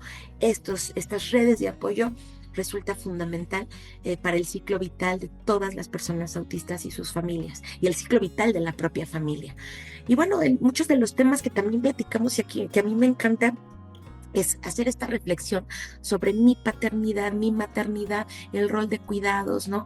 También desde el espectro, y recordando que muchas veces papá, mamá, la abuelita están acompañando y también traen un diagnóstico. También tienen en la familia otros miembros con otros diagnósticos, con otras necesidades, ¿no? Y si no hablamos de neurodivergencia, pues la abuelita a lo mejor tiene hipertensión y el abuelito es diabético, y de repente tenemos otras condiciones de vida, otras situaciones que acompañar. Y hacerlo solitos, de repente pesa un poquito, ¿no? Decía por ahí una amiga, embolita duele menos, ¿no? Entonces ya juntos nos acompañamos, ya vamos haciendo llevadero este camino, podemos acceder a más información, podemos conocer otras experiencias, ¿no? Y bueno, en este caso, en temas de diagnóstico y de familia y de mi rol, pues sí, yo compartirles un poquito este tema de espectro ampliado del autismo, o fenotipo ampliado del autismo. Después del de mi hijo, pues llegó mi diagnóstico. Entonces, si bien, pues por ser mujer, porque a lo mejor ya me adapté a muchas cosas, porque tuve muchas redes de apoyo y muchas herramientas a lo largo de la vida y las sigo teniendo, pues a lo mejor hay cosas que han sido más llevaderas y que también, pues no alcanzo a puntear para un espectro autista, ¿no? Entonces me quedé ahí compartiendo rasgos con mi hijo del fenotipo y del espectro ampliado, y les puedo contar que ahí yo también tuve una red de apoyo bien importante, donde pensé que no existía, donde pensé que solo yo soportaba y acompañaba, soportar como en el sentido de soporte, de dar este apoyo, ¿no? No, no de aguantar, ese no me gusta, de ese soporte no hablamos aquí. Y justo cuando llega este diagnóstico mío, la primera persona a la que se lo conté fue a mi hijo. Mi hijo tenía en ese entonces 10, 11 años, y yo le dije, oye, te tengo que contar, es que he tenido varias sesiones con un doctor y hemos estado y he ido, y pues, ¿qué crees? Que ya me dio mis resultados. ¿Y qué pasó? Me preguntó mi hijo, a su nivel de entender. Yo le dije, bueno, es que tengo algo que se llama espectro ampliado del autismo o fenotipo ampliado del autismo. Y me dijo, ¿cómo? ¿Como yo? Sí, más o menos. ¿Pero cómo? Bueno, es como si tuviera, y ojo, aquí no, yo sé que no es el concepto correcto, pero yo necesitaba que lo comprendiera, y entonces le dije, es decir, que tengo un poquito de autismo, ¿no? Que tengo algo de autismo igual que tú. Como yo, puso una cara de sorpresa, enseguida me abrazó y le dio mucho gusto y me dijo, oye, qué bueno, ¿no? Si así pudiéramos recibir el diagnóstico de nuestros hijos, si así pudiéramos recibir esos diagnósticos con esa empatía de decir hay algo que nos une, que nos vincula, ¿no? Y más allá del diagnóstico, pues nos une y nos vincula el vínculo que tenemos, nuestro rol, nuestra maternidad, el ser hijo, ¿no? De alguien. Entonces pareciera que se rompe y que se truena con el diagnóstico. Por eso es importante reflexionar estos temas, hablarlos, abordarlos, ¿no? Y bueno, para terminar de contarles el chisme de manera rica, decirles que cuando yo le platico esto a mi hijo, enseguida vino una pausa para él, y después me dijo, oye, entonces si yo tengo un hijo, ¿va a ser autista? Y le dije, es muy posible, obviamente tienes más posibilidades de tener un hijo autista. Y se quedó pensando, dijo, ok. Y le dije, oye, ¿y si tienes un hijo autista, qué vas a hacer? Y me dijo, ay, mamá, pues llevarlo a la escuela, llevarlo a terapias y jugar con él. Esa fue su respuesta. Entonces imagínense qué contención, qué soporte, qué red de apoyo tan maravillosa se dio ahí, y que yo no consideraba que mi hijo pudiera ser esa red de apoyo. Él hoy es también parte de mi red de apoyo. Él me da ese soporte y me da ese ánimo y me acompaña en muchos procesos de la vida. Entonces, pues ahí digo, yo no solamente vengo a hablarles de una red de apoyo en abstracto que coordino, que llevo, es esta red de apoyo que me ha dado la oportunidad de abrir, de compartir, de mirar, porque a veces no las vemos, y de vivir sobre todo en primera persona también. Y bueno, pues en ese sentido, vamos siguiendo con el ciclo vital. Hasta me emociono, ya quiero chillar aquí con ustedes. Pero bueno, esa cotidianidad, pues también nos reta. Sabemos que esa cotidianidad nos reta, que nos implica cosas, ¿no? Que las conductas, las alteraciones del sueño, la selectividad alimenticia, el tema sensorial, el control de esfínteres, si llega, si no llega, cómo lo logro, temas de comunicación, el generar independencia. Y ojo, cuando hablo de generar independencia es respeto a esa otra persona que es independiente, que va a tomar decisiones, que quiere tomar decisiones al nivel de que pueda, ¿no? Tal vez no pueda tomar decisiones sobre un medicamento o sobre un acompañamiento terapéutico, pero si nosotros tomamos esas decisiones de manera respetuosa, hicimos la primera parte. Pero la otra es que tome decisiones, las que pueda. Si puede elegir entre la playera roja y la azul, que elija cuál se pone.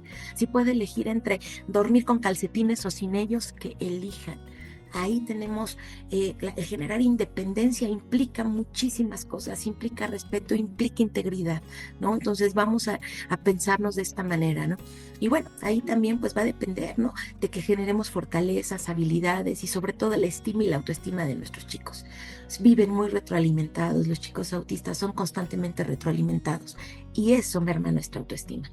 ¿Qué tal les ha ido a veces en la escuela, en el trabajo, cuando constantemente te corrigen o te dicen que las cosas son de otra manera, que lo estás haciendo mal, que lo tienes que hacer de otra manera? Así tenga razón aquella persona, va a ser muy determinante cómo te lo dice, cómo te acompaña, si es un buen maestro, ¿no? Si es un buen acompañante, y que en vez de aceptar su frustración de que las cosas no salieron, nos pueda acompañar y nos pueda guiar y nos diga, mira, vamos a hacerlo así, vamos a hacerlo juntos y podemos hacerlo mejor. Estos temas de cotidianidad son temas que constantemente hablamos en la red de apoyo y que son necesarios hablarlos, abrirlos, compartirlos y también generar nuevas soluciones, y que, bueno, cuando estamos metidos en esto, estamos en una visión así de cono que nos impide ver más allá. A veces el convivirlo, platicarlo y ver otras experiencias nos abre el panorama y nos permite tomar decisiones diferentes, nos permite abrirnos a otras soluciones también. Otro tema que también hablamos recurrentemente en las redes de apoyo y que creo que hacerlo solitos es bien estresante, es buscar la atención y la intervención. En el caso de los chicos, pues la atención y la intervención temprana, saber de toda esa diversidad de terapias, cuál necesito, conocer cada tipo de terapia, saber cuáles son respetuosas con el niño, y que además se basen en la familia y que la familia se pueda basar en la terapia, que eso también sea una red de apoyo, de contención, de información, ¿no? Y bueno, hay muchas alternativas de acompañamiento terapéutico que podemos ir conociendo a través de estas redes de apoyo, de experiencias de otros, y me enriquezco. Y de esas 5 experiencias que están ahí, tomo la que mejor me venga. Y si esa no me funciona, ya tengo otras 3, 4 opciones en fila para seguir probando y para seguir conociendo en este tema. Y algo muy importante, algo que ha caracterizado mucho nuestra comunidad es ser también un medio de alerta. De decirles, cuidado con curas milagro, tomen decisiones informadas. Al día de hoy no existe, no se cura el autismo. Es algo que con el que naces, creces, haces un montón de cosas y mueres también, ¿no? Entonces, saber que esas curas milagro merman la energía, la autoestima, el bolsillo de muchas familias, y que al día de hoy no existen. Entonces, hablan estas curas milagro de nuestra ansiedad, de nuestra desesperación, de buscar curar el autismo. Nos retan también a entender que si estoy buscando con mucha ansiedad esa cura, pues también habla de que tengo que hacer un proceso personal de aceptación de la condición. Y no estoy hablando de resignación, estoy hablando de acompañar y que cada chico y que cada chica puedan dar lo mejor de sí. Eso sí, y siempre.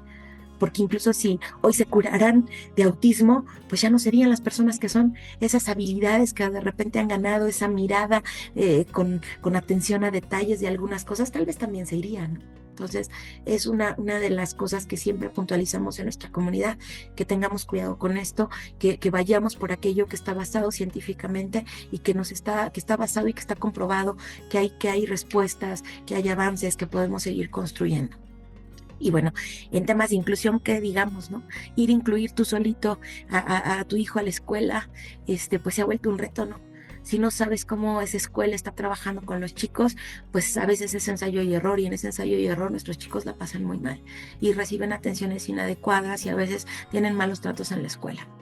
En cambio, si tú tienes una red de apoyo, pues tienes más recursos, más alternativas. Hay alguien que te dice, mira, aquí nos fue fabuloso, aquí puedes estar tranquilo en esta escuela, en este centro terapéutico, en ese deportivo, porque también los espacios públicos son parte de esa inclusión, en este deportivo, en esta alberca, en este museo nos han tratado súper bien, porque no van, vamos juntos, ¿no? Y vamos juntos a pedir información y vamos juntos.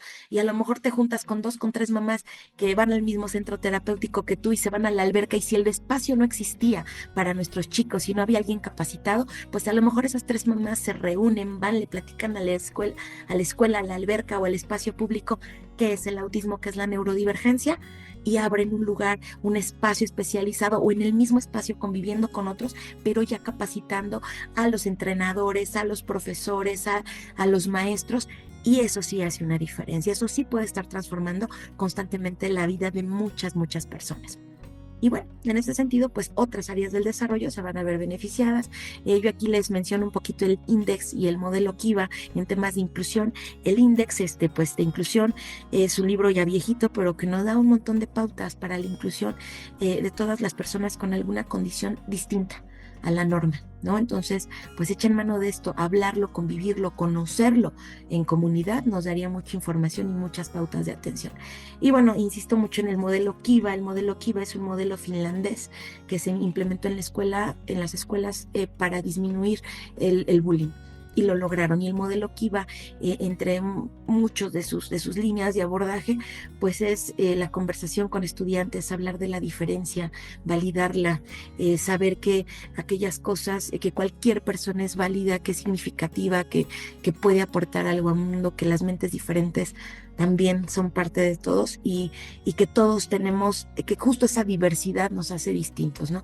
Pero con una metodología muy interesante donde se capacita a las escuelas, entiéndase todo el personal de las escuelas, se capacita y se sensibiliza a los chicos y también a los padres. Entonces es un modelo bien interesante, los invito a que lo revisen y ojalá pueda llegar a más lugares. Y bueno, la imagen pues es un poco chusca, parece broma, pero es cierto, ¿no? Creo que nosotros tenemos que ser muy cuidadosos con poner límites, con seguir reglas en esa cotidianidad, en esas intervenciones, en esa inclusión. No podemos llegar con nuestras propias reglas. Sé que la condición nos va a poner en mucho jaque, en muchas situaciones, que a veces se nos hace tarde, que andamos corriendo de un lado a otro, que tenemos otros hijos a veces que atender, que tenemos otras situaciones que sacar adelante. Pero nosotros tenemos que ser ejemplo primero que nada y no poner etiquetas a nuestros hijos. Primero que nada, nosotros ir adelante en el cumplimiento de las reglas y acompañando de la mejor manera los procesos terapéuticos y de socialización y de inclusión de nuestros hijos, hijas, amados, amadas y personas con las que vivimos y convivimos el autismo. Perdónenme si me enfoco mucho en el tema de padres, pero bueno, justo la red en la que yo estoy trabajando, pues es de padres, madres y cuidadores. Y sin embargo nos aporta mucho y está construyendo esos futuros, ese acompañamiento también para las personas adultas con condición, para los adolescentes y adultos autistas. Y de eso vamos a hablar un poquito más. Justo viene esto en el ciclo vital, ¿no? Hablar de la primera infancia, ¿no? ¿Cuánto de la infancia pierden nuestros chicos por estar en terapia? En la niñez siguen en terapia, en la adolescencia de repente como que pues los dejamos un poco solos y las opciones de acompañamiento terapéutico y de intervenciones guiadas y de escuelas sensibles como que se va diluyendo un poquito y es un momento donde los adolescentes requieren mucho más soporte, mucho más acompañamiento, donde tienen que tener lugares seguros, personas seguras. Entonces poner el foco en este ciclo vital, que el autismo no es de niños, sino de todo el ciclo vital. Y bueno, con la vida adulta y con la vida de jóvenes, pues vienen temas de sexualidad importantes, que si bien yo lo pongo aquí como general después de la adolescencia, es un tema que tenemos que ir abordando en autocuidado, en prevención, desde que son niños. Y esto yo no lo sabía, yo lo fui conociendo con otras familias en el camino, formándome con formación y motivación, como decía Theo Peters, y esa no la encontré yo sola, la fui encontrando con otros, con otras mamás, con otros espacios que me capacitaron, que me enseñaron de estos temas. Así quiero y me encantaría que muchas más familias lo puedan ir encontrando. Y bueno, hablar de vida adulta pues también implica retos, porque los adultos también buscan una vida independiente. Algunos chicos no podrán tener una vida independiente por el nivel de compromiso que hay en sus habilidades, por el nivel de apoyo que requieren. Pero quienes sí lo logren también requieren apoyos, también requieren gestionar algunas cosas que les pueda costar trabajo con un acompañamiento, con alguien que te pueda acompañar a hacer a lo mejor un trámite, a cambiarte de casa, ese proceso de cambio de casa. A veces también necesitamos a alguien que esté ahí con nosotros, ¿no? Y todos necesitamos. ¿Quién no tiene a la vecina que te regala la taza de azúcar? ¿Quién no tiene a la vecina a la que un día si se te olvidan las llaves, a lo mejor ella te puede abrir por lo menos la puerta del patio, ¿no? Entonces, ¿qué tanto necesitamos estos apoyos a lo largo de la vida? Todas las personas, pero las personas con una condición como el autismo y las neurodivergencias requieren estas redes de apoyo, y si no las vamos construyendo en el camino y lo dejamos para mañana, ahora que sea adolescente, cuando ya sea adulto, cuando necesite trabajar. No, estos temas se van acompañando, viviendo y conviviendo desde que nacen, desde luego, pero también cuando llega un diagnóstico y en todo el proceso de la vida. Y bueno, algo que se habla poco, pero que es importante y que ya empezamos a vislumbrar en la red de apoyo, tenemos algunos adultos que pues todavía no llegan a ser adultos mayores, pero lo van a hacer pronto. Y ahí tenemos también que empezar a discutir y a construir algo que soporte los temas de los adultos mayores y de la vejez. Esto en estos procesos de redes de apoyo se sigue necesitando redes de apoyo y las tenemos que ir construyendo en el camino y en la vida. Y bueno, hablar de mujeres y autismo, mujeres y otras condiciones de neurodivergencia, pues nos pone otro punto importante que nos atraviesa constantemente. Las principales cuidadoras somos mujeres, y no demerito a todos los hombres que van acompañando procesos, que están ahí, que si bien no están en el proceso, algunos toman hasta 2 o 3 turnos de trabajo para poder proveer lo que se requiere en una crianza con autismo, y más si hay una condición médica, y más si además tenemos otros hijos, y más porque hay momentos en donde la vida se vuelve costosa. Entonces, es cierto que hay muchos hombres acompañando, pero recae muchas veces el cuidado, es en femenino en muchas ocasiones. Muchas mamás que están cuidando y acompañando infancias, adolescencias y juventudes autistas o neurodivergentes, ni siquiera saben que ya son neurodivergentes. Y lo descubren después, ¿no? Y algunas que no están acompañando a nadie, que no tienen hijos, descubren también después. Y un diagnóstico hace una gran diferencia. Pero ¿qué tal la diferencia que puede hacer un diagnóstico acompañado a solamente cargarme hoy de una nueva etiqueta? Porque generalmente las mujeres autistas que reciben un diagnóstico en la edad adulta ya traían un montón de etiquetas. Ya las habían mencionado desde otro lugar. Ya traían etiquetas de ansiedad, de depresión, ya tenían etiquetas de algunas enfermedades psiquiátricas, y lo que había ahí era una neurodivergencia, era autismo, y que si hubiera tenido un acompañamiento y una vivencia comprensiva, el ciclo vital y lo que hasta ese momento estaba pasando hubiera sido muy diferente. Incluso si son mamás que se descubren autistas en medio de la crianza, también entienden cómo fue su crianza y por qué algunas cosas no las vieron, porque las veíamos normales. Para mí no era raro que mi hijo no quisiera desayunar. Yo no desayuné hasta los 10, 12 años. Para mí no era raro, para mí era normal. ¿Sale? Entonces, las mujeres, poner un foco en lo que las mujeres aportan a todo esto de las redes de apoyo. Muchas redes de apoyo se han construido y sostenido con mujeres. Entonces, tenemos mucho que conversar sobre el tema. Esto es una probadita nada más para ver cómo las redes de apoyo en diferentes momentos de la vida se hacen fundamentales. Bien, y sobre todo, a las mujeres cuando criamos, cuando estamos embarazadas, cuando recién parimos un hijo, cuando estamos criando bebés pequeños, ahí requerimos mucho soporte, y las mujeres autistas no se diga, y las mujeres autistas que deciden no ser madres también merecen todo nuestro respeto, toda nuestra admiración en su decisión, y como muchas veces canalizan todo eso que tienen para dar, acompañando a otras mujeres, a otras personas, creciendo en lo profesional. La vivencia femenina de la maternidad en autismo y de las mujeres autistas requiere redimensionarse, requiere conversarse y requiere sus redes de apoyo. Bien. Y bueno, todo esto pues enmarca, hay que ir por esas leyes y derechos que mejoren la calidad de vida, siempre dejando de lado el capacitismo. No somos pobrecitos, ni nuestros hijos, ni nosotros en la condición, ni nosotros como familias que lo vivimos y lo convivimos.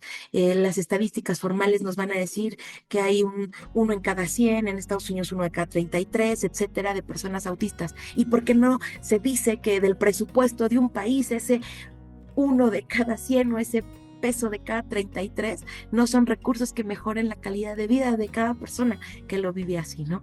Que tiene unos retos específicos e importantes y una forma diferente de vivir la vida y de interactuar con el entorno? Estamos sin apoyos, ¿bien? Y por eso hay que pues hacer presencia, hacer leyes, defender los derechos, hablar de calidad de vida. En ese sentido, pues hablo de la participación. Esto me lleva a la participación, hablar de la participación, de la organización, del activismo, de los padres, de las personas en primera persona y de las familias, ¿no? Entonces, tener diferentes espacios de participación, de organización y de activismo para que aquello que a mí me ocupa y me preocupa se redimensione y se ponga en leyes y se transfiera y se transforme en hechos y se transforme en acciones.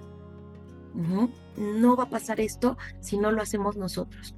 A las personas que no viven y conviven con la condición, poco les interesa el tema. Sí hemos encontrado aliados solidarios, sí hemos encontrado personas comprometidas, pero realmente si ustedes voltean y ven las historias, incluso de los centros terapéuticos, de muchos lugares, de la vocación de muchos médicos, es porque vivieron y convivieron con la discapacidad, con el autismo, con la neurodivergencia o incluso con otras enfermedades, y entonces llegaron a participar activamente en este tema. Algo que también por ahí, pues de repente como que queda de lado cuando hablamos mucho de la participación, la organización, el activismo y demás, como que queda de lado hablar de estas personas con grandes necesidades de apoyo. ¿no? También hemos cometido errores, ¿no? A veces por querer motivar al otro le decimos, ánimo, sí se puede, tú lo vas a lograr, todo se logra, mi hijo tenía estos retos y ahora ya fue a la universidad y ahora logró aquello. Sí, pero ojo, va a haber familias y personas que tienen grandes necesidades de apoyo y que así nos paremos de cabeza y estemos en terapia y seamos disciplinados y busquemos las mejores alternativas de alimentación, de acompañamiento, de terapia, lo que sea. Hay autismos que van a requerir un acompañamiento en el día a día y que tienen un curso diferente y que tenemos que ser muy cuidadosos de lo que este discurso a veces del echaleganismo y del yo te apoyo y yo te quiero un montón y sí lo vas a lograr. A veces sí, pero a veces no.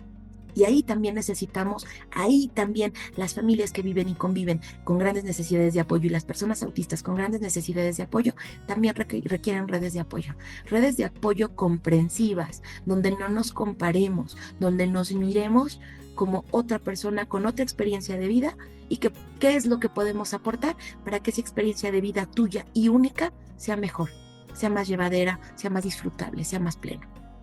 Bien. Y bueno, esto nos lleva a cómo están los cuidadores. ¿Qué onda con la salud mental de los cuidadores, no? Y bueno, aquí no lo puse, pero también hay un desgaste importante en todo el personal sanitario, terapéutico, educativo que nos acompaña. Entonces también es un eje que se ve poco, que no se habla mucho, pero que ha surgido en la red de apoyos. Todos estos temas que yo les puse aquí son aquellos de los que hemos conversado y si hay un ejercicio de ir recabando todos esos temas que habíamos conversado a lo largo de 3 años y salió esto, ¿no? Y un tema era la salud mental de los cuidadores, ¿no? La parte de quién nos acompaña a cuidar, ¿no? Profesores, terapeutas, personal médico sanitario que nos acompaña también en estos cuidados, ¿no? Y ver el cuidado como una obligación y como un derecho de mujeres y de hombres, de personas. No son las mujeres las que cuidan, no son solo los hombres los que son neurólogos, ¿no? O los que son los importantes en el tema del autismo o lo guían, no. Tener esta transversalidad de género, de personas, de apoyo. Y bueno, esto nos lleva a tener cada vez un poquito más de incidencia en esas leyes, en las leyes de cuidado. Ya hablamos de las leyes de autismo y por necesidades a lo largo del ciclo vital, pero que esas leyes de cuidados pues estén ahí y que estén cada vez más presentes, ¿no? Y que hablemos cada vez más del buen trato. Fina Sáenz es una autora que nos dijo, una psicóloga nos dijo, hemos hablado mucho del maltrato y efectivamente el maltrato existe, pero ¿qué tal si empezamos a hablar de un buen trato? ¿Qué tal si nos bien tratamos en una red de apoyo, si nos bien tratamos con nuestros niños, con nuestros acompañantes, con esos otros cuidadores, con nuestra pareja, ¿no? Que tengamos siempre claridad en ese buen trato, se nos olvida, nos cansamos, nos desesperamos y lo olvidamos. Entonces el buen trato como un eje de esa red, de esa comunidad, pues siempre nos va a dar otra mirada, otros resultados. Si yo bien trato o buen trato a la mamá que tiene otro chico con la condición, pues también ella me va a dar ese buen trato y generamos una red mucho más fuerte. Las palabras mágicas aquí siguen siendo fundamentales. Por favor, gracias, ¿no? Son importantísimas. A veces una sonrisa, una mirada nos da ese buen trato que nos motiva y que nos ayuda a seguir adelante. Y bueno, ya para ir cerrando, me gustaría hablar de algunas herramientas que nos pueden servir para acompañar a otros, para acompañarnos mejor a nosotros mismos. Y esto viene de una reflexión constante de las necesidades. Estar reflexionando constantemente de las necesidades que tengo yo en el entorno en el que me muevo, de las que tiene mi hijo, de las que tiene mi pareja, sea o no autista, ¿no? Hablo de la pareja cuando son padres de un chico autista y hablo de la pareja cuando son pareja de una persona con alguna condición, que también yo les digo, el fruto no cae lejos del árbol y pues nada, Dios los hace y ellos se juntan. Qué común es que muchas familias no sabían de sus diagnósticos y cuando llega el del chico, oh sorpresa, papá y mamá también son neurodivergentes, ¿no? Y justo eso es lo que los llevó a acercarse. Entonces, reflexionemos constantemente sobre nuestras necesidades, las de los que nos rodean, las de los que nos acompañan en ese proceso también, profesores, profesionales de la salud, profesionales del autismo, terapeutas, maestros, entrenadores, ¿no? Todas esas personas con las que vamos a estar tocando las vidas. Ellos tocan la nuestra y nosotros tocamos la suya. Y bueno, algo importante y más formal, pues es tener como mucho en esta reflexión el eje de tener agendas, y no solamente esa agenda visual que le ponemos a nuestros hijos para que comprendan cosas, es una agenda para nosotros, para organizarnos mejor, para no tener el estrés encima. Mujeres incluso que no están que están cuidando y acompañando a sus hijos y criando hijos normotípicos, pues también requieren, ha habido estudios donde se ve que tienen una carga importante, la carga mental de estar organizando, de estar cuidando, de además el trabajo y además la terapia, y si no tienen hijos que necesitan cuidados especiales, también tienen hijos y también realizan actividades, y hay una carga muy importante cuando hablamos de cuidado. Entonces, herramientas para cuidar, para acompañar, es importantísimo esa organización, ese autocuidado, tener mucha comunicación, abrir espacios para tener a quien decirle, hoy no di el 100 y no importa, ¿no? O que yo le diga, hoy me siento muy mal y no di el 100, no di ni el 50, y que haya alguien ahí que te diga, no importa, diste tu 30 de la mejor manera y mañana viene otro día, ¿sale? Entonces, esto yo lo aprendí y esto yo lo he conocido en estas redes de apoyo. Algo que nos va a ayudar a lo largo de este proceso de cuidar y de acompañar, pues va a ser planear, planificar, y tampoco futurien mucho, vamos aquí al corto y al mediano plazo, y eso nos va a ir acercando a esas metas que queremos. Oye, Moni, pero fíjate que pues mi meta es que mi hijo sea feliz, o mi meta es que mi hijo sea independiente.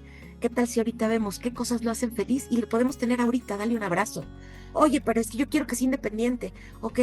Y ya come solo, y ya se baña y se hace solo y escoge su ropa y puede preparar una comida, y ahí vamos ganando habilidades, y esto se va planeando y va de poco a poquito, ¿no? Como aquella pared que les mostré de llevar un bloque cada día, vamos generando ese muro tremendo, esa construcción de lo que necesitamos, ¿no? Entonces, planifiquemos, pero no en la ansiedad, vamos a planificar del poco a poco desde lo que hoy necesitamos y vamos a ir construyendo, ¿vale? Y eso nos ayuda a verlo, las redes de apoyo, porque a veces estamos planeando y se nos cae la planeación y vamos para abajo, y de repente hay alguien que te dice, oye, esto que planeaste estuvo padrísimo, yo lo retomé y me salió de esta manera, tuve que ajustar esto, tuve que ajustar aquello, pero lo logré. Entonces, ahí también seguimos aprendiendo. Y también, si esa planeación no sale, si tú tienes una red de apoyo, va a haber quien te soporte y quien te sostenga para volverlo a intentar, ¿vale? Y bueno, recordemos que la condición o la discapacidad la vive la persona, la familia, el entorno. Y sí, y siempre lo podemos vivir mejor. Y lo podemos vivir mejor si nos dedicamos a trabajarlo desde nosotros mismos, pero también ese trabajo personal nos ayuda a construir lazos, redes de apoyo que puedan prosperar en el tiempo y que sirvan más tarde para hacer esa red de apoyo en el caso de los que somos padres, madres y cuidadores, que sean esas redes de apoyo que sostengan y que acompañen en el ciclo vital a nuestros hijos, a nuestras hijas. Y en el caso de las personas adultas autistas, generen sus redes de apoyo, busquen sus espacios de reflexión constante para que también tengan oportunidad de vivirlo en compañía. No es padre vivir solo a lo largo de la vida, somos seres sociales. Podemos tener retos importantes para esa socialización, pero si estamos con personas que también los tienen, pues podemos empezar a comprendernos, a abrirnos a nuevas experiencias y a tener una mejor experiencia en esta vida. Entonces, pues nada, les dejo aquí estas reflexiones, espero sirvan de motivación, sirvan de información, les ayuden a ampliar el panorama. No quiero que les dé vértigo de ver todo el ciclo vital ahí inmenso, vamos paso a poquito, tomemos un poquito de cada momento, veamos en qué momento nos acompañamos y busquen redes de apoyo que les puedan acompañar. Pueden encontrar la red de apoyo de Iluminemos por el Autismo en la página www.iluminemos.org, ahí está toda la información de Iluminemos por el Autismo, y viene un apartado de apoyo a familias donde pueden sumarse a esta red de apoyo y a nuestras reuniones de cada fin de mes. El último miércoles de cada mes a las 8 de la noche nos reunimos para acompañarnos, darnos esa red de apoyo, de soporte y de contención. Que tengan un excelente día, les abrazo fuerte y bueno, vamos a generar esas redes de apoyo. Gracias.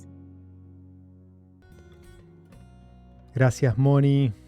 Gracias realmente por esta intervención, por brindar herramientas que realmente sirven, por construir esas redes de apoyo. Gracias, Iluminemos por el Autismo, a todo ese equipo hermoso por construir ese tipo de espacios.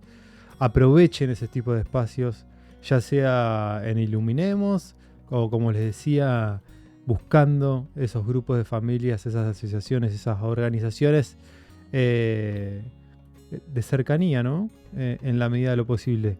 Y si no, ya sabemos que hay otro tipo de redes de apoyo que de manera virtual se reúnen para acompañarse y para acompañarnos mutuamente, que es lo más importante, ¿no? Construir esa comunidad para estar todos acompañados. La clase que viene para el próximo martes, vamos a hablar de procesamiento sensorial. Un tema importantísimo. Bueno, como invitada vamos a tener una terapista ocupacional y creo que nos va a enriquecer un montón para poder conocer el perfil sensorial de ese niño, niña, joven o adulto autista al que acompañamos y que realmente ese acompañamiento tenga sentido. Muchos me estuvieron escribiendo por este tipo de remeras, que les gustan mis remeras. ¿Quieren que hagamos un sorteo? A todos los que llegaron al final de esta clase, díganme si quieren que hagamos un sorteo, pero quiero que me lo digan en la última publicación de mi Instagram. Pónganle like a esta clase, compártanla. Nada. Gracias por sumarse, gracias por hacer esta hermosa comunidad, gracias por abrazarnos. Nos vemos la próxima clase y nos vemos, vamos a vernos.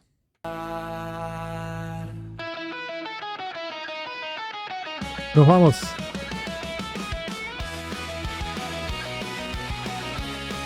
A todo ritmo. No nos vamos a ir bajo. Vámonos bien arriba. Chau, gente. Nos vemos.